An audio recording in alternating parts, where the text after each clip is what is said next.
E aí, pessoal, tudo bem? Começando um novo episódio aqui do podcast Sessão às 6. Aos que estão chegando agora, muito prazer, me chamo Lucas Ribeiro e aqui estamos em mais uma semana, dessa vez para comentar a nova minissérie da Marvel no Disney Plus, Invasão Secreta, em uma época que a Marvel foi bem julgada e criticada por fazer muito conteúdo cômico, com piadas que nem sempre funcionavam ou que acabaram tendo em excesso.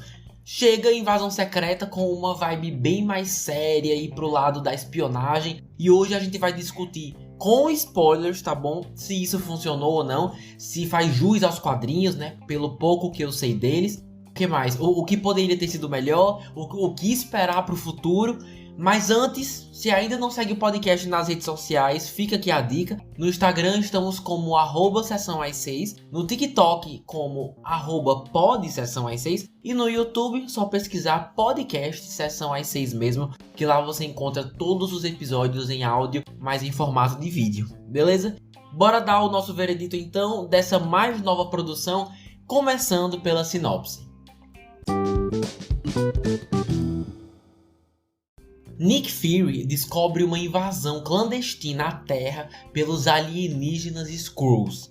Com a ajuda de seus aliados Everett Ross, Maria Hill e Talos, eles correm contra o tempo para impedir uma iminente invasão Skrull e salvar a humanidade. Bom, foi criada por um homem chamado Kyle Bradstreet e, como falei há pouco, todos os episódios já estão disponíveis no catálogo do Disney Plus. Tá, beleza. Sobre minhas expectativas pra série.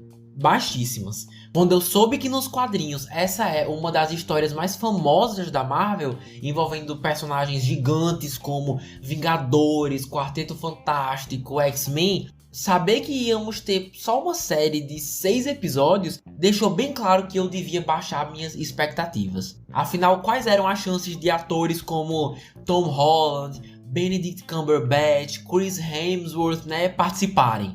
Inclusive até desisti de ler os quadrinhos antes para não ser uma daquelas pessoas que compara tudo toda hora ou que reclama que não estava sendo tão bom quanto o material original, Tanto que saber o mínimo possível podia ser até uma coisa boa, porque aí fica mais fácil focar no que eles fizeram ao invés do que eu gostaria que eles fizessem.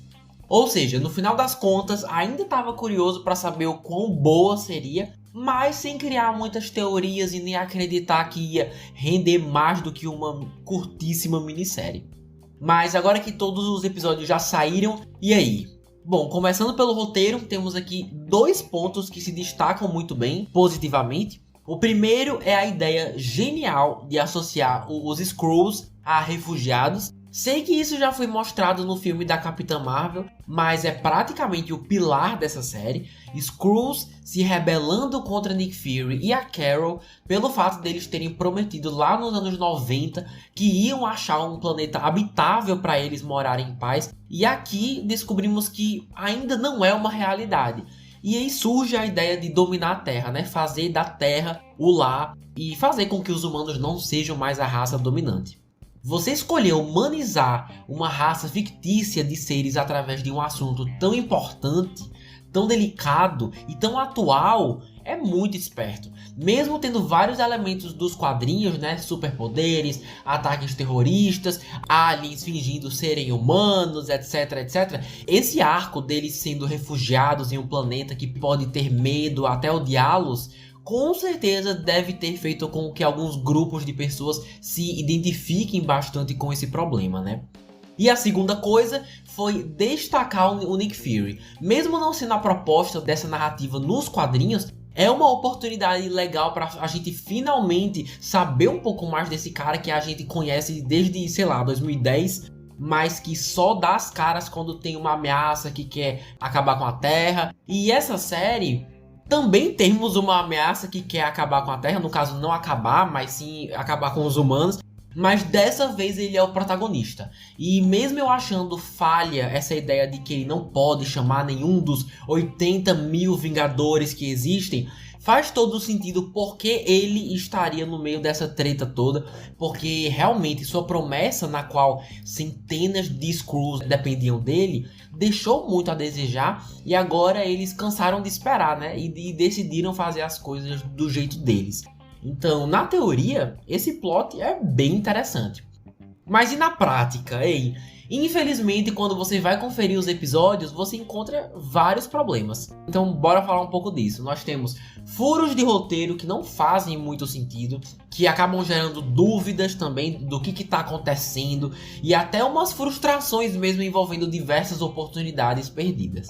Por exemplo, vi gente falando que eles podiam ter associado os Super Skrulls com os Super Soldados que foram introduzidos na série do Falcão e Soldado Invernal, porque em ambos os casos você tem personagens que precisam se tornar super, usar a ciência para ganhar alguma habilidade, para só então sentir que podem fazer a diferença em uma determinada causa, né? Então assim, há um padrão aí, né? Uma semelhança. E realmente podiam tranquilamente ter feito um paralelo aí, ao mesmo tempo que você conecta mais a Marvel, que tá mais desconexa do que nunca.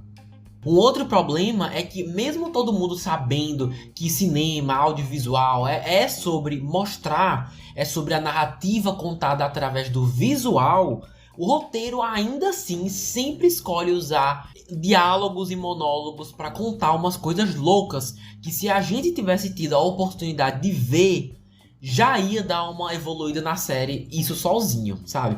Basicamente a gente só conhece mais os personagens porque eles decidem nos contar o que aconteceu com eles, ao invés da própria série decidir mostrar, né? E essa escolha não precisa ser um problema, mas aqui é tão excessiva, é uma escolha tão desequilibrada que com certeza acaba sendo uma questão.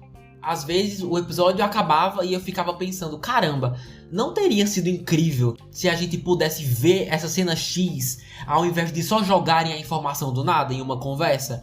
E como isso aconteceu várias vezes, temos vários exemplos. Quando Talos confirma que o Fury foi subindo de posição na SHIELD por causa das centenas de Skrulls infiltrados ao redor da Terra, ao invés de descobrir isso por diálogo, por que a gente não viu trechos, flashbacks dos filmes passados, sei lá, Vingadores 1, Vingadores 2, que era de Ultron, em que o Fury precisava de alguma informação, de alguma vantagem e contactava com os diversos espiões infiltrados ao redor do mundo. Não seria uma forma mais fácil, interessante e dinâmica de ver como eles foram os olhos e ouvidos do Fury por décadas? Imagina só ver os bastidores de filmes que a gente adorou, sabe? Que a gente viu no cinema anos atrás e achou o máximo. Porque por um bom tempo a gente sempre associava essa fama de estar 2 passos à frente de tudo a ele, né? Agora sabemos que era porque Skrulls estavam por trás de muita coisa. E se a série tivesse escolhido trechos de cenas não vistas de filmes famosos para expor isso, para mostrar isso, ia deixar muita gente louca, né? Que nem a cena da abertura da série do Gavião Arqueiro, onde vemos uma nova perspectiva de uma aventura que a gente já conhece, sabe? Então tem isso. Outro momento também foi quando o Gravik, né, o vilão, disse que ele mesmo estava na missão em que o sangue dos Vingadores foram recolhidos depois da grande batalha de Ultimato. Ou seja, ele foi um dos caras que estava lá examinando, analisando tudo. E por que a gente não viu isso, mano? Imagina começar um episódio assim, no local onde aconteceu uma das batalhas mais épicas da história dos super-heróis. Podiam ter feito muito mais com isso, né? Outra coisa, depois que a gente já sabe quem que é Skrull e eles são libertados e tal, o Rhodes, o Agente Ross, por que não mostrar uma sequência dos momentos exatos na cronologia da Marvel em que todo mundo foi sequestrado? Tá aí um ótimo começo de episódio que eu também teria adorado. Sei que tudo isso que eu tô falando não são grandes mudanças e tudo mais, só que esses detalhes teriam feito tanta diferença, sabe? Pelo menos pra mim. Ah, e como eu falei, tivemos muitos questionamentos também. Tem um episódio, por exemplo, que alguém fala que simplesmente existe um planeta com um Imperador Skrull, ou seja, os Skrulls que não estão refugiados na Terra, pelo que eu entendi, estão vivendo nesse planeta governado por esse Imperador. Aí eu pergunto a vocês, Se tem um planeta liderado por um Skrull, por que os Skrulls são refugiados procurando um lugar pra ir? Por que só não vão direto pra onde tá esse tal imperador, sabe? Faltou muito contexto nessa revelação aí. Outra coisa, por que o Fury precisaria guardar um frasco com o DNA de todos os personagens que estiveram na batalha de Ultimato? O sangue de todo mundo cabe naquele frasco minúsculo? Ah, Lucas, mas era para evitar que caísse nas mãos erradas. Não seria 1000 vezes mais legal se a desculpa fosse ter como uma precaução? Usar esse DNA para, sei lá, estudar esses heróis, suas forças, suas fraquezas, caso um dia fosse necessário? Vai que um deles se torna um vilão, como foi o caso da Wanda, e usar isso contra eles, por exemplo. Dá pra pensar em tanta coisa interessante do porquê eles precisariam recolher esse DNA, sendo que na hora ali acabou sendo uma coisa bem jogada. Ah, pra proteger os heróis e o planeta, tipo, sabe? Enfim, já a gente fala mais desse projeto Colheita do Nick Fury, mas agora queria falar dos personagens, começando pelo próprio Nick Fury, interpretado mais uma vez pelo super Samuel L. Jackson. Por não aparecer sempre, a gente estava acostumado a vê-lo como essa figura misteriosa, né? Que sempre tinha uma carta na manga, como eu falei, com um plano estratégico, com muitos contatos, agentes e espiões trabalhando para ele, o que era ótimo, né? E continuando com essa pegada, somando com sua atuação maravilhosa, não demorou até ele ter vários e vários fãs que amam esse estilo de personagem preparado para tudo e que nunca é feito de bobo. Mas aqui na série, vemos uma versão mais fragilizada. E eles mesmos comentam isso, né? Os próprios personagens. Que quando voltou do Blip, que é o estalar de dedos do Thanos, ele nunca mais foi o mesmo. E isso fica mais nítido quando você o vê em ação mesmo. Suas estratégias e seus recursos são limitadíssimos. Ele não é o homem que uma vez foi. E assim, se essa queda fosse pro personagem se desenvolver e em uma hora voltasse tão incrível como antes, ou até mais incrível, aí beleza. Mas a série acaba e pra mim ele continua a mesma coisa. Um homem que tenta ser responsável com seus altos e baixos, mas que definitivamente não tem o ritmo que uma vez já teve. E no final a série age como se houvesse alguma evolução. Mas gente, só parar pra pensar, a história termina com a situação pior do que já estava antes. Mesmo o Gravik morrendo e não sendo responsável pela destruição da humanidade, o final é péssimo. Quero falar mais disso daqui a pouco, mas quando o mundo tá mais pegando fogo e os Skrulls precisando de sua ajuda mais do que nunca, ele beija a esposa e volta para a nave espacial como se tudo tivesse ótimo. Então, escolher terminar assim, quando o dia não foi salvo, digamos assim, mas agir como se tivesse, com certeza termina a série com uma visão diferente do personagem. Uma visão inferior, já que agora que tive a oportunidade de conhecê-lo, vi que no final das contas não era tudo isso, sabe? Infelizmente. E falando assim, até me lembrou da série do Obi-Wan Kenobi, também no Disney Plus, porque ambas são séries que trazem o protagonismo para personagens icônicos que sempre chamaram a atenção na cultura pop, mas que justo agora, por algum motivo, decidiram fazer essa pessoa não ser tão incrível. Nos filmes de Star Wars, o Obi-Wan é um Jedi assim super competente, que sempre tenta ser sábio, né, com altas habilidades e cenas de luta, e quando ganha uma série própria, tá numa fase meio deprê, que esqueceu como se faz as coisas. E aqui o Nick Fury é a mesma coisa. E eu pergunto, quem quer ver isso, mano? Quem olha o nome Invasão Secreta e pensa, caramba, espero muito que seja sobre uma versão mais fraca do Nick Fury. Já que a gente já sabe o potencial do cara, por que não explorar isso? Pra que retroceder quando a gente podia pegar o que já foi feito e ir pra frente, sabe? Então foi bem chato, não vou mentir. Não acho que estragaram o personagem pra mim, mas eu sinto que a série fez o oposto do que deveria fazer. Ao invés de me deixar ainda mais fascinado pelo cara, na verdade termino me importando menos, o que é uma pena, de verdade. Porém, entretanto, tenho que ser justo e dizer que apesar de tudo isso, Samuel L. Jackson dá um show de atuação com o pouco que tem, né? Já que temos mais diálogos do que exposição visual, como eu falei antes, ele tem mais oportunidade de mostrar seus talentos, né? A câmera foca bastante nele e em quesito atuação, não decepciona. excelente ator, tem carisma, consegue trazer a vida amorosa e mais pessoal do personagem com sucesso, trazendo uma intimidade que você percebe pela mudança no tom de voz, o que é ótimo. De tudo que tinham a oferecer sobre o Nick Fury, o que mais me interessou foi saber um pouco mais, bem pouco na verdade, desse contraste da sua vida pública, onde os Vingadores surgiram, com a privada, né? Gerenciando os Skrulls em missões secretas de espionagem, que na verdade eram eles que estavam ali no ouvido do Fury, passando a maioria das informações e servindo como escada para que nós, né, o público, o víssemos como essa figura tão misteriosa e onipotente. Por mim, veria mais disso, bem mais disso. Não acho que aproveitaram o suficiente, mas pelo menos a gente teve uma noção, o que me agradou bastante. Seguindo agora com uma pessoa que se destacou pra caramba, apesar de nem ter feito tanta coisa assim. Tô falando da Olivia Colman, a super premiada e absurdamente talentosa Olivia Colman, que aqui interpreta Sonya Falsworth, uma agente de moral bem duvidosa, que quer proteger os interesses de segurança nacional da Inglaterra, também sendo uma antiga aliada aí do Fury. Queria destacar ela aqui porque a atuação da Olivia foi tão espontânea, o jeito dela falar é tão espontâneo, que em vários episódios eu me via rindo de qualquer coisa que ela fazia. O senso de humor dela, sarcástico, meio passivo-agressivo, sem paciência, sem tentar ser muito engraçada, é bem a minha vibe, é o meu senso de humor. Então, várias vezes a cena podia ter 2 minutos, mas qualquer comentário dela já ganhava um sorriso meu.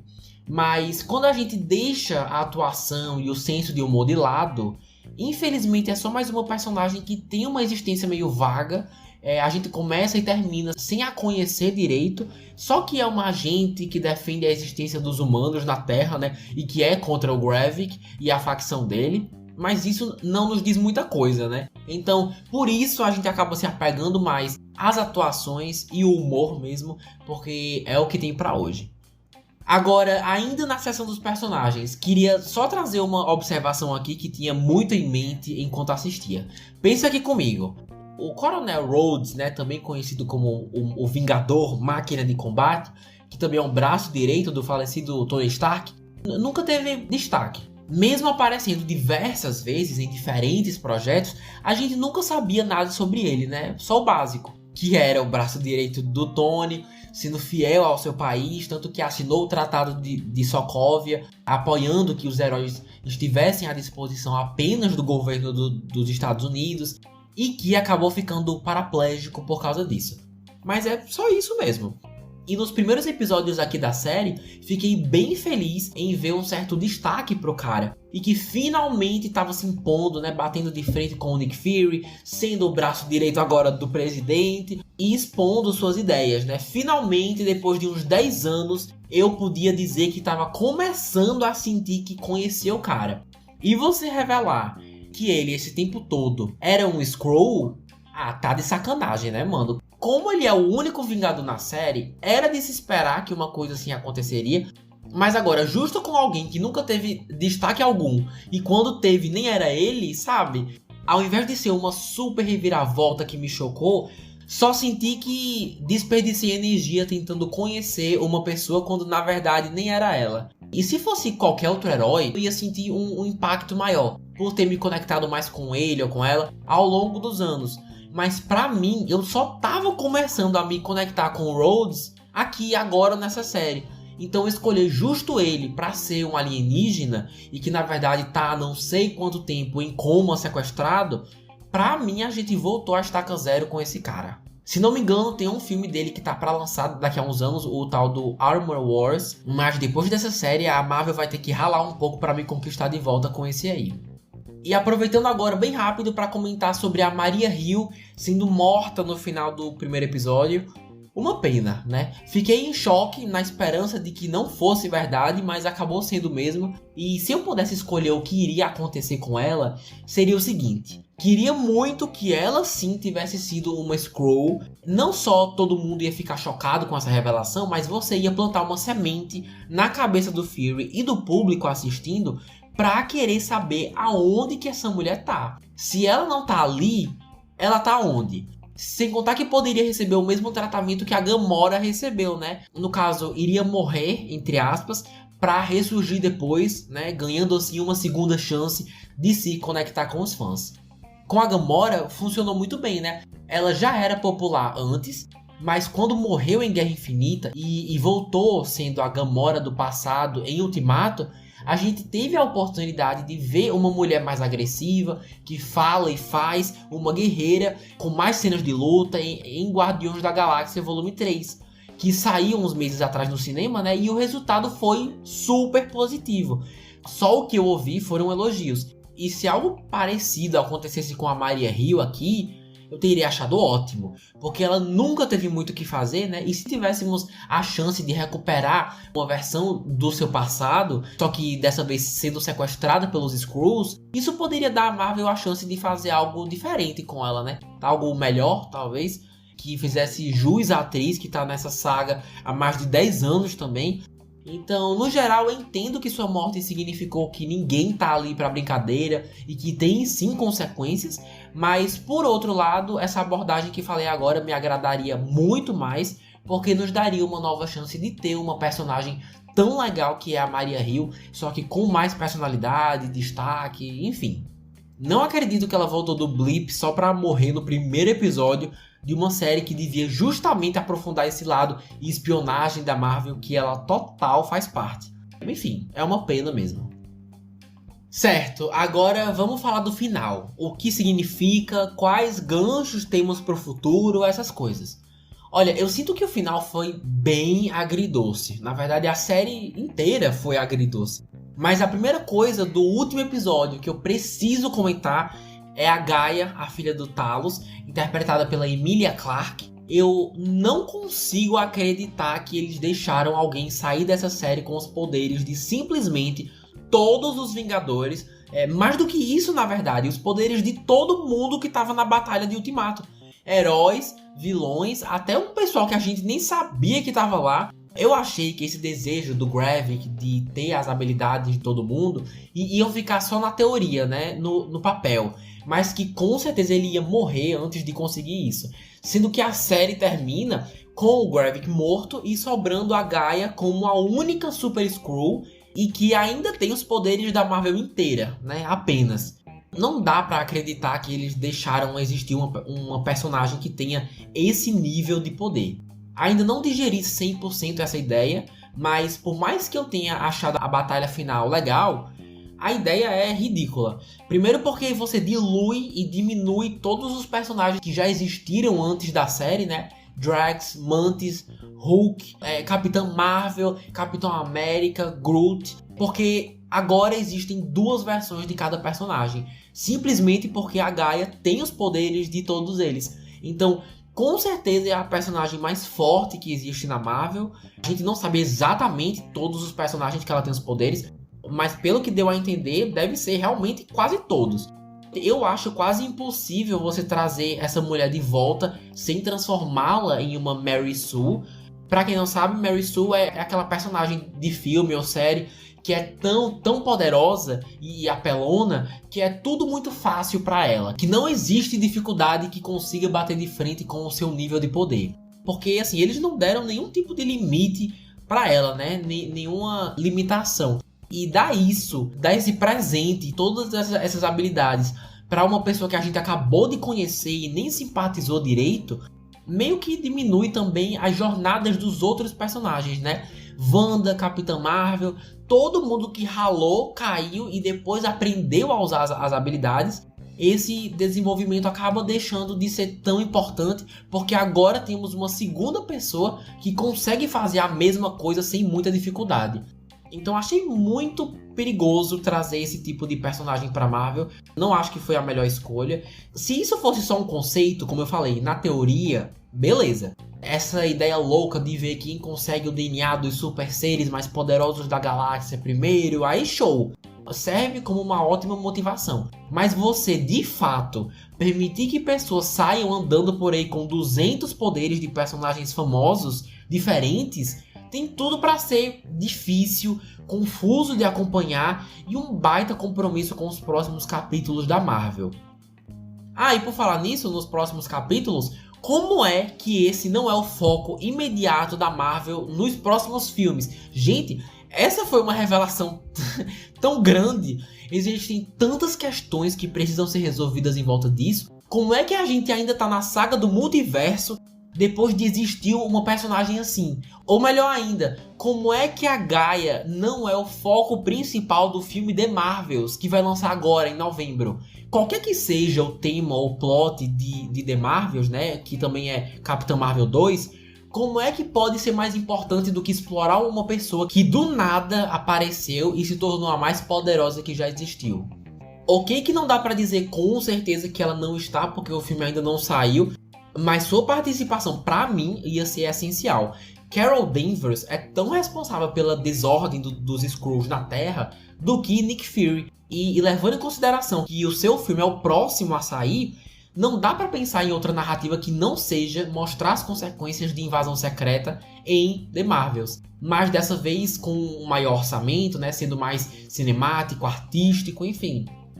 Por que ao invés de só beijar a esposa e voltar para a nave espacial dele, como assim a primeira coisa que o Nick Fury faz não é ligar para Carol e dizer, olha, aconteceu bastante coisa aqui na Terra, viu, querida?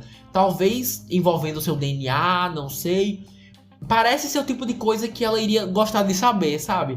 E isso podia facilmente ser uma cena pós-crédito, é um gancho para o próximo filme, mas não, nem teve cena pós-crédito na verdade. Ao invés disso, Gaia termina fazendo um acordo com a Sônia e muito provavelmente indo trabalhar para o pessoal da Inglaterra, né, que ela representa. Agora, repetindo um outro tema que eu falei há pouco tempo, foi muito esperto você dar essa narrativa dos imigrantes refugiados para os Skrulls, porque mesmo eles sendo alienígenas, pessoas que acabam fugindo de seu país de origem para morar em outro, com a esperança de ter uma vida melhor, é algo assim, extremamente em pauta. E todos os episódios vemos isso refletido na história principal, que é ótimo.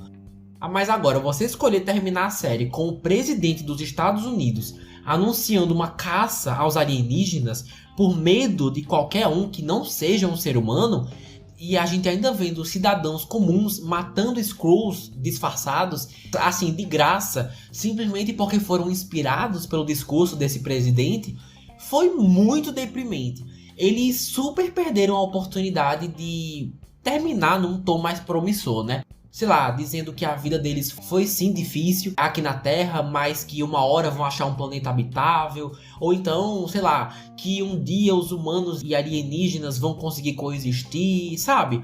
Mas você terminar meio que disseminando a xenofobia dentro do universo Marvel, em que qualquer um se sente no direito de mirar uma arma no outro, só porque ele pode ou não ser um Skrull, e ainda por cima sem gancho nenhum, mostrando que isso vai mudar, foi bem agridoce, assim, pra dizer o mínimo. Eu sei que uma hora falam que os Kree estão prontos pra fazer um tratado de paz ou um acordo com os Skrulls, né? Porque essa guerra tá acontecendo há muito tempo, por isso que os Skrulls são refugiados. Mas primeiro que isso foi do nada, sem nenhum contexto assim, jogaram essa frase no final. E segundo, que isso não muda o fato de que eles continuam sendo refugiados na Terra, correndo risco de vida agora, né? Então, nem isso eu consideraria que é algo muito promissor, sinceramente. Sem contar que eu soube que essa rixa entre as duas raças é bem icônica, é bem explorada em diversos quadrinhos e diferentes histórias. E quando eles finalmente começam a se entender no universo dos cinemas, a gente fica sabendo num diálogo aleatório se é algo tão importante assim, porque não vimos isso, gente. Nem que fôssemos umas cenas rápidas mesmo, mas acabou que foi bem apressado. O final mesmo foi apressado, principalmente nos últimos 10, 15 minutos aí, quando a série percebe que ainda tem que deixar ganchos para todas as narrativas e personagens. E o resultado são cenas meio jogadas e frases meio soltas, né? Tipo essa. E por falar em gancho, tá aí outra coisa. Nesse mar de conteúdo novo que a Marvel não para de fazer, quando é que a gente vai ver o desenrolar disso? Os poderes da Gaia, os Skrulls ainda refugiados, mas agora sendo caçados por incentivo do próprio presidente.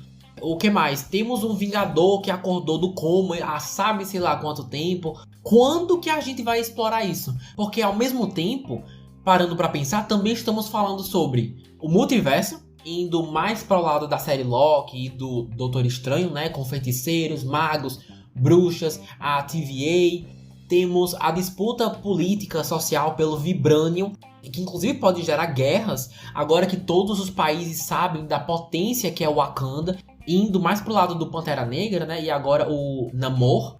Temos os Eternos, tem tanta coisa acontecendo com a Marvel de uma vez só, que eu acho muito difícil que o que rolou em Invasão Secreta consiga ser bem explorado e desenvolvido no futuro. Tanto que o diferencial da Marvel, um dos diferenciais, costumava ser o quê? A capacidade de contar uma única história em que cada projeto novo estava conectado com uma grande narrativa, né? De um jeito que deixa os fãs engajados e constantemente interessados pelos próximos capítulos, né? Pelos personagens. Mas agora é tanta coisa nova, novos personagens, narrativas, é tanta mudança de foco, é tanta divergência, que nem a própria Marvel sabe quando vamos vê-los de novo. E isso é demais. Chegamos num ponto que é muita coisa. Fazendo isso, você dilui e fraciona, como eu falei agora, diverge todas as histórias contadas, porque agora elas estão em extremos diferentes, né? Uma nada a ver com a outra. E isso é péssimo. Os fãs da Marvel sempre vão existir. Tenho certeza que no próximo Vingadores que tiver, todo mundo vai passar pano e ainda assistir na pré-estreia como se nada tivesse acontecido. Mas nesse momento, agora, hoje, é bem ruim. A situação da Marvel tá bem fragilizada. E eu nem falo tanto da qualidade das histórias, mas sim da quantidade mesmo. A gente chegou num ponto que não tem mais uma grande narrativa. Essa continuidade que levou mais de 10 anos para ser construída quase não existe mais. Com certeza dias melhores virão, mas vamos torcer aí para que o Kevin Feige esteja tomando nota de tudo e que os próximos anos sejam menos caóticos e mais organizados. Bom, no geral, mesmo com expectativas baixas, Invasão Secreta acabou sendo bem menos ambiciosa do que o esperado. Quem estava esperando uma super adaptação, bem fiel e tudo mais, deve ter se decepcionado bastante. Apesar de ter uns comentários sociais bacanas aqui e ali, e sair um pouco do excesso de comédia que as últimas produções têm sido, a série acaba sendo mediana. Tem seus pontos positivos, ótimas atuações, drama, mas deixa muito a desejar, principalmente a continuidade com o resto da Marvel. A série termina e você ainda se pergunta de que forma isso vai impactar realmente o futuro. Porque mesmo com vários ganchos, tem tanta coisa acontecendo ao mesmo tempo que sabe, sei lá, quando vamos ter uma continuação para esses personagens e seus dilemas sociais e pessoais. Para mim, foi uma série mediana. Toda semana conferia e no final acabava achando legal. Um entretenimento meio descartável, mas sabendo que poderia ter sido 100 vezes mais interessante, ainda mais quando a gente compara com outros filmes e séries deles mesmos que prometeram e entregaram muito mais, como Loki, vem aí segunda temporada inclusive, WandaVision, etc, etc. Não sei se foi a pior de todas até agora, mas sem dúvidas é um entretenimento bem agridoce. É uma série bem morna. Colocaria na mesma categoria que séries como Miss Marvel e She-Hulk, que também entretém bastante, tem seus pontos altos, mas que no fim das contas seus problemas são superiores a qualquer qualidade que possam ter. Tá, mas e vocês aí? Gostaram da série? Acham que foi bem adaptada? Se pudesse escolher algum vingador, algum super-herói pra fazer uma aparição, quem vocês escolheriam? Acho que pra mim, por lógica, seria a Capitã Marvel mesmo, por estar completamente relacionada a essa história, né? Os Skrulls apareceram no filme dela pela primeira vez. Ela ficou de procurar no universo inteiro um planeta e até agora nada. Então seria interessante se tivesse sido ela, né? Inclusive eu espero que eles abordem alguma coisa envolvendo essa série no filme que tá chegando em novembro. Mas e aí? Deem suas opiniões, mandem seus comentários. No Instagram, @sessãoas6. No TikTok, estamos como @podsessãoas6. E no YouTube, só pesquisar por podcast Sessão às 6 mesmo. Beleza? E assim, meus amigos, vamos encerrando a edição dessa semana sobre Invasão Secreta. Semana que vem quero comentar a nova temporada de uma série que as pessoas amam e eu vou finalmente separar um tempo para dar uma chance. Já li os quadrinhos e adorei, então tô bem animado.